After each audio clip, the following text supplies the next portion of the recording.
Hello बच्चों, चलिए दिए गए प्रश्न को समझते हैं। एक त्रिभुज एबीसी की भुजा बीसी पर बिंदु एक डी इस प्रकार स्थित है कि कोण एडीसी बराबर है कोण बीएसी के। तो हमें दर्शाना है अर्थात सिद्ध करना है कि सीए का वर्ग होगा सीबी और सीडी के गुणनफल के बराबर। तो चलिए सबसे पहले हम बात करते हैं मुख्य अवधारणा की। दो त्रिभुज समरूप त्रिभुज होते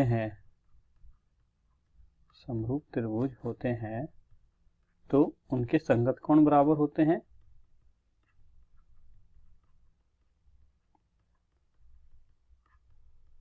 और संगत भुजाएं समानुपात में होती हैं।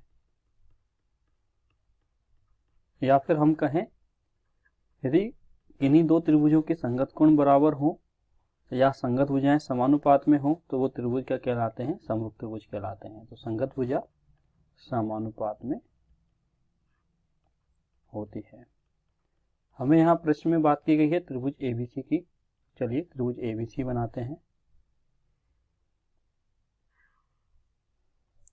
त्रिभुज एबीसी हमने बनाया। बोला गया है डी बिंदु बीसी भुजा पर इस प्रकार स्थित है कि, मान लेते हैं कोई डी बिंदु है, इस प्रकार स्थित है कि कोण एडीसी बराबर कोण ए बी ए सी।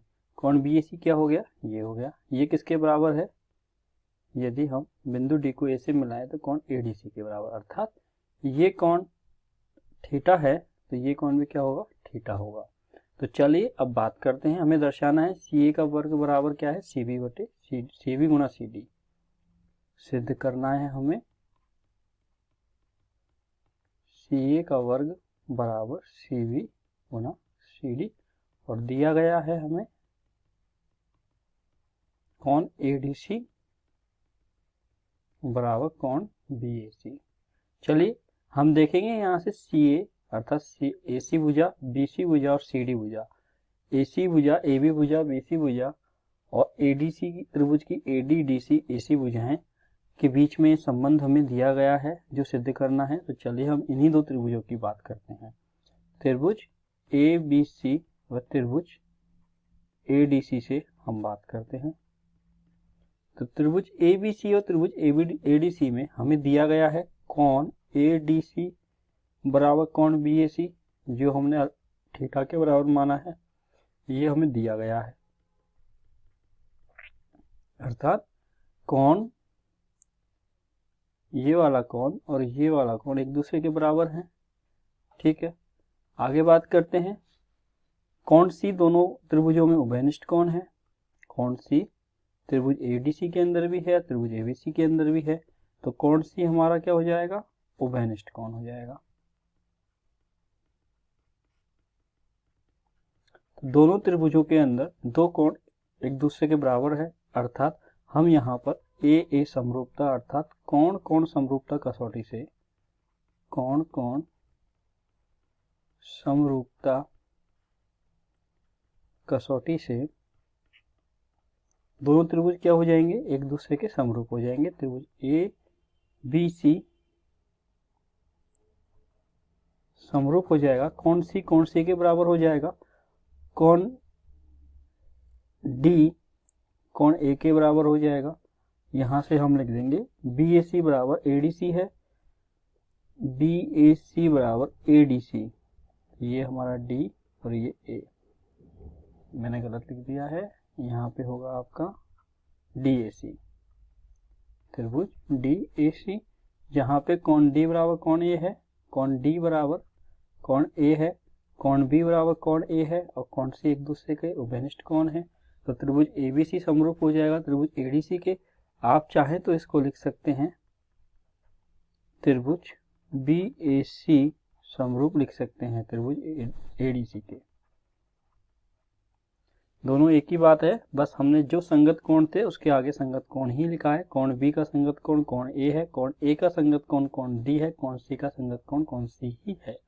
अब हमें पता है समरूपता की कसौटी से यदि दो त्रिभुजों के संगत कोण आपस में बराबर होते हैं तो उनकी संगत भुजाएं समानुपात में होती है। तो हम लिखेंगे समरूप त्रिभुज की संगत भुजाएं समानुपाती होती हैं।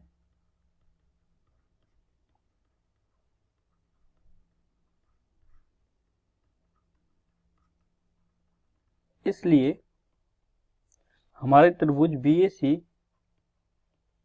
समरूप है त्रिभुज ADC में संगत भुजाओं का अनुपात एक दूसरे के बराबर होगा, अर्थात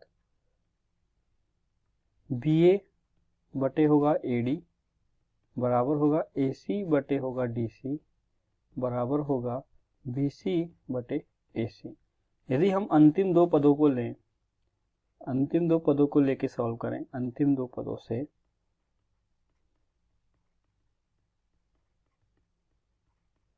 हम क्या लिख सकते हैं, बजगुणा करने पर लेते हैं अंतिम दो पद AC बटे DC बराबर BC बटे AC।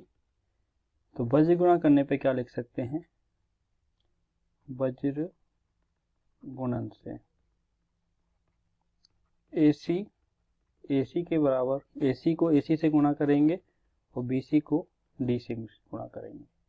तो दोनों को हमने आपस में गुणा किया है। AC का वज्र, AC को AC से गुणा करने पे हमें प्राप्त होगा AC का वर्ग और BC और DC के बराबर प्राप्त हो जाएगा। क्योंकि प्रश्न में हमें सिद्ध करना है CA का वर्ग CB और CD के गुणनफल के बराबर है, तो चलिए हम AC को CA लिख सकते हैं, BC को CB लिख सकते हैं और DC को CD लिख सकते हैं। तो हमें जो प्रश्न में पूछा गया था CA का वर्ग बराबर हो CB और CD के गुणनफल के बराबर, तो वही हमने यहाँ पे प्राप्त कर लिया है और सिद्ध कर लिया है। तो हमारे प्रश्न का यही उत्तर होगा। तो आपने देखा किस प्रकार मुख्य अवधारणा के आधार पर हमने दिए गए प्रश्न को हल किया है एवं CA का वर्ग को CB और CD के गुणनफल के बराबर सिद्ध किया है त्रिभुजों की समरूपता की कसौटी के आधार पर। तो आशा करता हूँ आपको यह समझ में आया होगा। धन्यवाद।